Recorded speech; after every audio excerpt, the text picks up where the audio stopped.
Hello, people. This is Tempting Taboo. And, of course, I got Tiny with me. How else, or who else would I have with me? Here's the dilly. I just want to point out something, okay? SciMan Dan is my target of backing. He's not a target of attack. I'm backing him because of the simple fact of a lot of what he says not only makes sense, but I've actually researched it and I've checked it out, and a lot of it is accurate. I don't see how. I just watched this one video, the comparison of the mountaintop. SciMan Dan wrecked. Maybe he was wrecked because you guys tried to rear end him, but he dodged that because of, well, he spoke the same truth. SciMan Dan, I got your back, bro. I do. Whatever you pop off with, whatever you say, I do research it, just like I researched them. Ooh, look at all that chicken for dinner tonight. And I have noticed something. A lot of these people who do the experiments to try to debunk you, I noticed that a lot of those boneheads are from here. Like the guy with the water and the oil. I mean, did he not learn this in cooking class? That you cannot mix water and oil? I mean, come on. It's just like, what, vinegar and oil? Sort ofly. I mean, yeah, oil's got a less, it might seem thicker and all, but it's still, nonetheless, it is still way too light to sink on to the bottom of the water tank. But like you said, enough oil, it will push down past the water and it will put the water on top. But either way, look at all these oil slicks in the ocean. What was it? The last one was the BP oil rig blowing up. Yeah, the BP oil spill right off the coast of what? Florida, Alabama, Louisiana, Mississippi. Wait, no, it's Mississippi, Louisiana, something like that. I think it's Louisiana, then Mississippi, and Texas, and Mexico, and Cuba, and all these other places. It's like right there in that area. A lot of us suffered that oil spill. And it floated on top of the water. All that oil that was coming out of the ground, you notice it didn't mingle and mix in the water because it all rose to the top. I guess these people are not that smart to understand that the volume per water outweighs the volume per oil. I'm sorry, I did not mean to spoil that. But nonetheless, either way, right, regardless of how you want to look at it, God damn, squirrels are throwing acorns at my truck now. Last night it was the raccoons. Today it's damn squirrels. But fact of the matter is, I did my own experiment, except I didn't use cooking oil because I don't waste food or food products, because that's stuff that can be used to cook with. So what I did is I took old burnt motor oil after changing my truck's oil, and I took the oil out of my wife's van, and then I got other oil from another vehicle, and I got one of those clear vinegar jugs, and I put approximately a cup or two, I think it was like 2 cups of water in it, and then I filled the rest of it up with the oil. And I wished I had taken my time on it. I got to redo the experiment because, like a dumbass, my fingers was quicker than my brain this time, and I accidentally deleted the video instead of posting the video. So I'm going to redo that experiment. I just got to get more motor oil. But I'm going to redo the experiment, and then I'm going to record it. I'm going to do a live recording. SciMan Dan, I would really like for you to I would really like for you to see this one. No, because I want to do it live. I would really like for you to see this one and give me your thoughts on it as I do it. Maybe even say, well, here, try this one and this one, or try this and that, and see how that works. Give me some other ideas of stuff to mix up to show these buffoons of a thing or two. And by the way, somebody saw my video last night, and you remember the guy with the orange talking about the sunlight and stuff like that in the 24-hour time period? This guy actually came to me with that very same thing. The orange, the lines on it. No, and this represents the days and stuff. And I looked at him and I said, well, did you remember to put the toothpicks in it? And he just looked at me dumbfounded. So I grabbed those skewer sticks and I put it in, one representing the equator. And I used the grapefruit to do this. One to represent the equator, one to represent the axis. And I asked him to use his little protractor thingy, the half circle thing, and find out just Google it, what's the axis degree of the Earth, or some shit like that. I don't remember how he did it. But he said, according to this is the degree of it. So I set a couple things up, and then I took a lamp right there, and I measured it at 93 inches and stated that was 93 million miles. No, we'll just say that. So he's like, all right, we'll go with that. And I sat there and I just spun it just a little bit. And he's sitting there looking at it. I'm like, does anything make sense at this point? I mean, are you grasping the concept?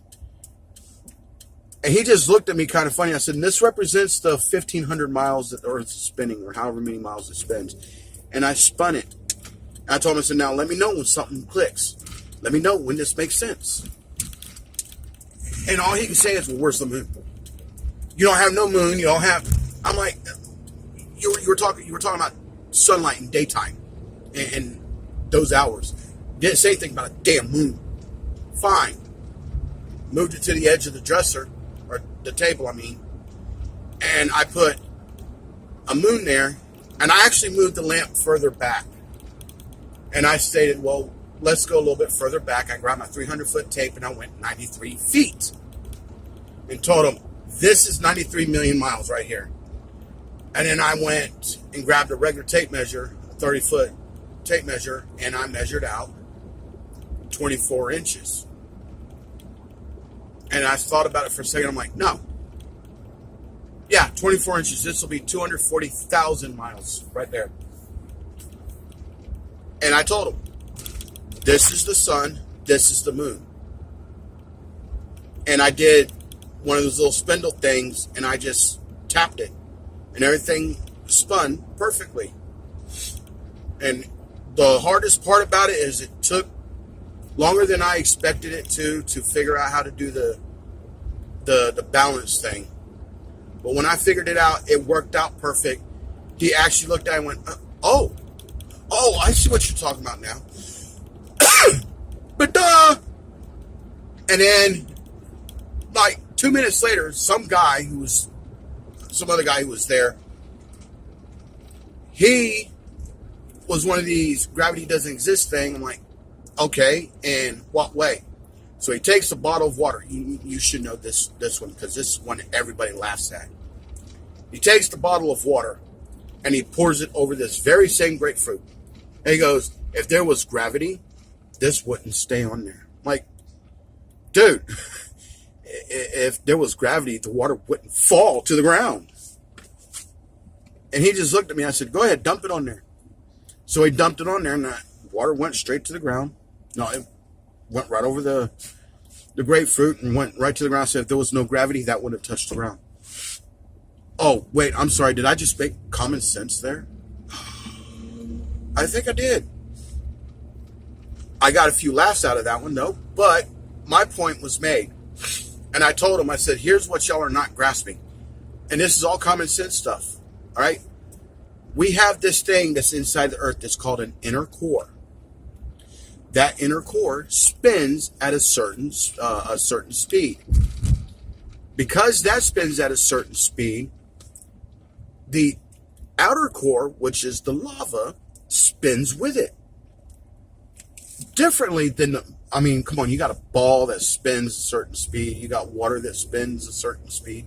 Liquid that spins a certain speed. So now you've got a solid that the liquid has kind of grasped onto, and it causes it to spin. Come on. You ever been inside of a whirlpool? Hell, I'm going to a swimming pool, and there's about 4 or 5 of us. We'll get a whirlpool started. It drags people in and under. Which the minute it drags them under, we stop. So do this, okay? Those of you who do not believe in gravity, if you got a swimming pool, get about 5 or 6 of you guys together. Get, get a couple of those floaty things,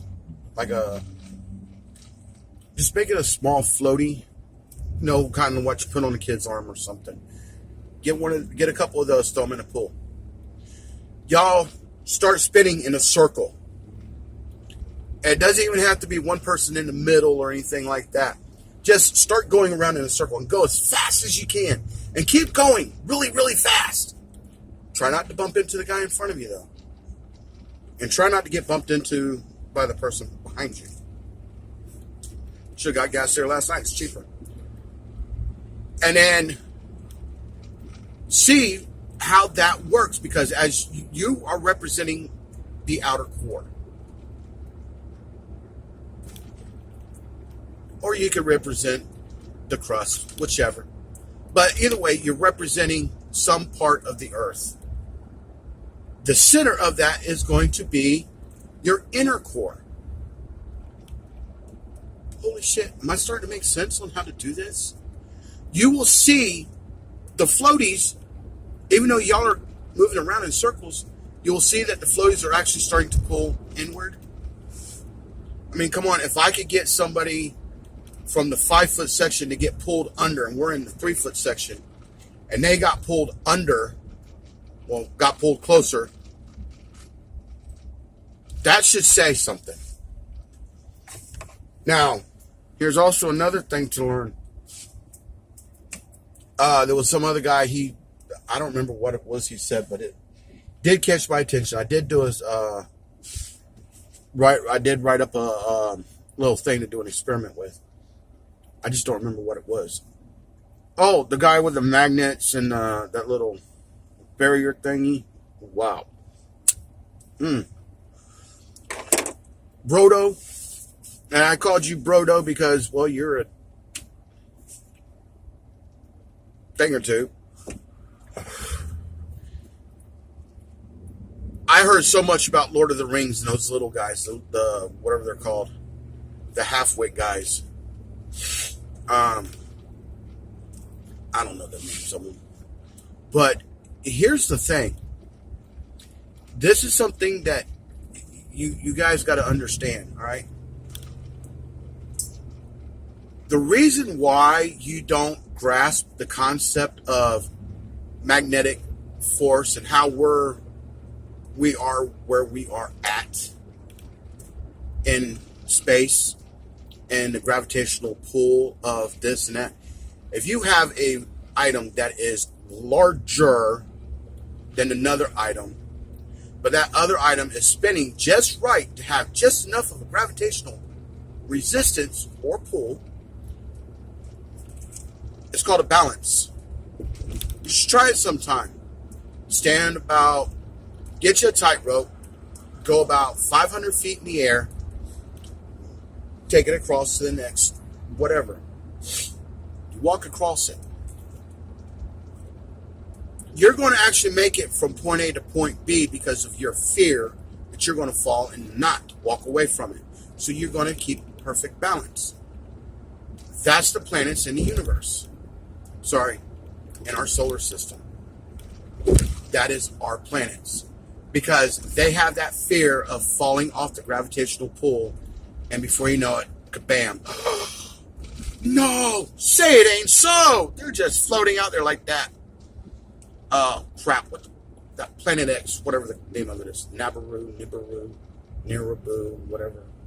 Sounds like a Busch Gardens ride. Wee, I want to go on to Nibiru. Nibiru, yeah. Mommy, can we go see the caribou? I want to ride Santa's reindeer.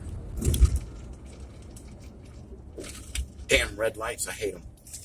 But my point is this, people.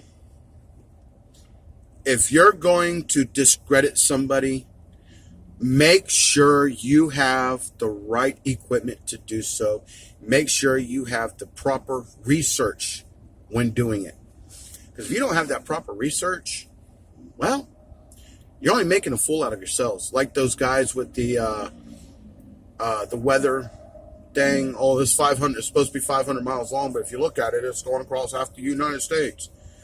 Or how about those guys who try to say that the U.S. was half the size of what it really is? Or, oh, yeah, how about those guys who wrecked SciMan Dan all over a mountain that, well, I saw some similarities, but I also saw some differences too. If you're going to use something to discredit somebody, use the very same thing which they used. Find out where that's at. Take different angle shots of it. Because, you know, a lot of these flat earth believers, a lot of these flatters, they, the reason why they say it's flat is because they don't notice the differences. And because they don't notice the differences, that's why they got the flat earth theory. So another reason that kind of discredits them as well, and I could do it real easy, is called optical illusions. You're optically seeing it wrong. Don't believe me? Go out on a boat, a rowboat, a canoe, a kayak, something that doesn't make a lot of waves, something that doesn't make a lot of, that doesn't stir up a lot of stuff. Just get on a kayak or a canoe. Preferably a canoe. That way you've got more than one person out there with you, or multiple kayaks or something. Pick a spot. Look at it through, I don't know, one of those, what do they call those? Binoculars? Check out the height of it. Google it, whatever. Check out all your information on that point. It could be a lighthouse. It could be a mountaintop. It could be a surf shop. It could be a rock formation or something. Could be a statue. Oh, if you're in New York, use the Statue of Liberty. You'll see how short she gets. Row due east and keep rowing for about, if you go 20 or 25 miles out, you're considered in international waters.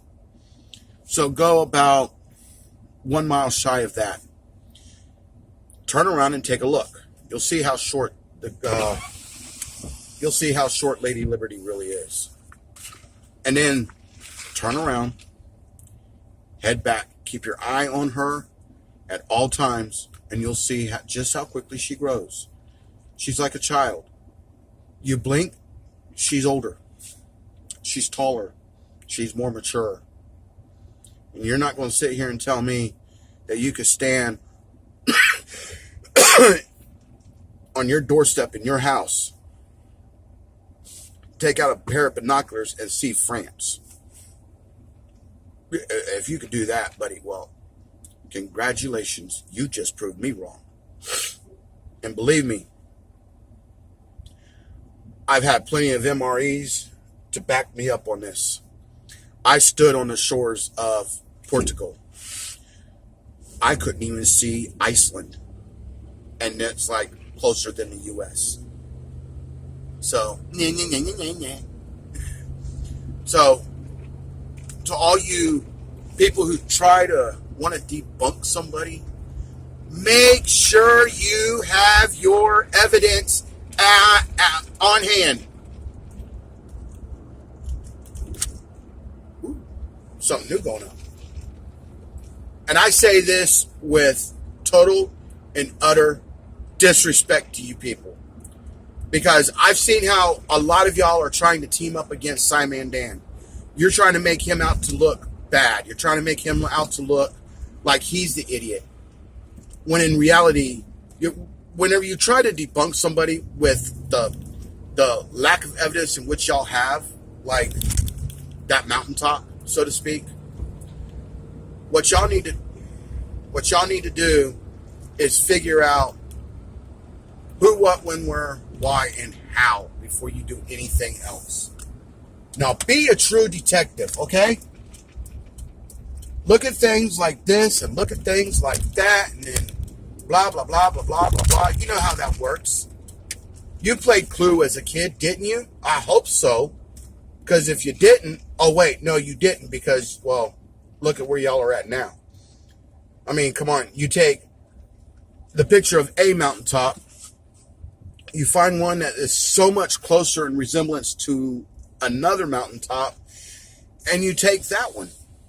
Problem is you got, I mean, come on. I've been, let's see.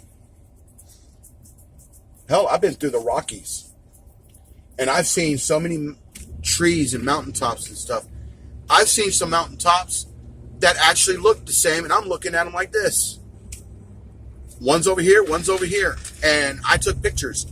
I literally stood back and I took pictures. What? Did NASA Photoshop those together too? Fix the damn sprinkler. I don't need a car wash. But did NASA Photoshop those two mountains and then pop them there for me to take a picture of? Identical mountains. There is a place called the Twin Peaks. Those are it. Only problem is it looked mirror shaped, because it literally that was mirror shaped. Okay, like this, but they were so far apart. And there's a spot. It's a stake in the ground that is marked. Well, can't really say it's a stake. It's pretty much a log that's in the ground, and on top of it, it's like the tree was cut, so they just cut around it and made a little plaque. This is the exact center of the two peaks. How they measured it out, I don't know. I wasn't there when they did it, so I couldn't tell you. Well, honk your damn horn at me, I'll go out and bust you in the head. But I was standing right there, and I found the center point there, and I put my camera, which is right here on this side, right in the center, and I snapped my picture. And they were very much identical, just mirror imaged. So you can't tell me, oh, you took a picture of it from this way, and then you went to the other side and took a picture of it. No. I'll be more than happy to pull that picture out. Of course, it was so back long time ago before they did a whole internet thing where you can post your pictures on. This was like way before YouTube. Back whenever if you wanted to do a movie, you had to do it on a camcorder, then pull out the tape, and then. But it's right around the time that they came out with the pictures, the camera thing on the phones. So it was like I said, right before YouTube.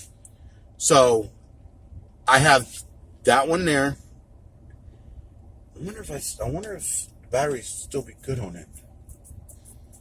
Because this was like, shit, mid to late 90s. No, back when the internet first. Hey, looky here. But I also have like the wind-up camera, and you click it. I have a couple of those. I do have a camcorder version of it. Somewheres. I've done some moving since, so I could have it at home. I could have it in storage. I could have it on my email. And yes, I still have that email. First email I've ever gotten. Damn it, I'm keeping that one. So, I tell all you people this.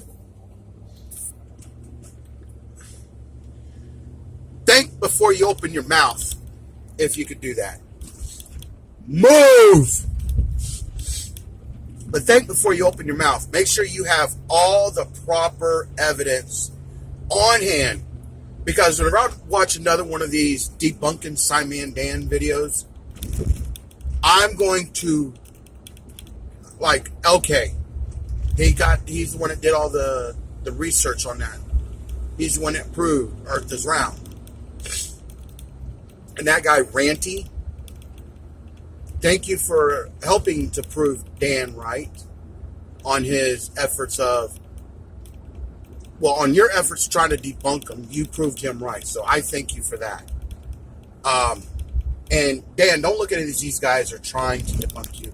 Look at it as these guys are actually making you, they're proving you right. Because honestly, they are proving you right. I mean, come on, it's all kindergarten science here. I mean, hell, that's how I built my robot, was through kindergarten. I mean, it ain't that hard. So yeah, I'm going to end this video now because I'm about to stop at my destination. So I just wanted to say, Dan, everything that you pop off with, I'm going to back you up. I'm going to do some research on it. I'm going to do some experiments on it. I'm going to do this. I'm going to do that. And please let me know, do more of these videos about these guys so I could do more experiments. My kids are having a blast doing these experiments. No, I don't know if it's because, hey, I get to do something with Dad, or, hey, I get to do something to make fun of these flat earthers, all flatters. And plus, it's fun. They learn stuff. They learn through experimenting. That's what science is all about, experimentation. That guy with the swinging gate, dude, come on. Motion sickness in effect. Please, get over it. So, I bid you adieu. See you later. And I want to go back to watching another video as soon as I'm done with whatever it is I'm doing here. And then, you ladies and gentlemen out there, you have fun. I'm not worried about if you hit like or if you subscribe. I'm just worried about you having a good time and enjoying yourself. Give me some comments. Tell me that there's something you would like for me to experiment on and record it, because either you don't have the time to do it or you don't have the resources to do it. I've got plenty, and also I have no problem doing it. So let me know what you want me to experiment on. I'll do it. Till then, tempting taboo, waiting for another taboo subject to discuss. Bye, Tiny. Later.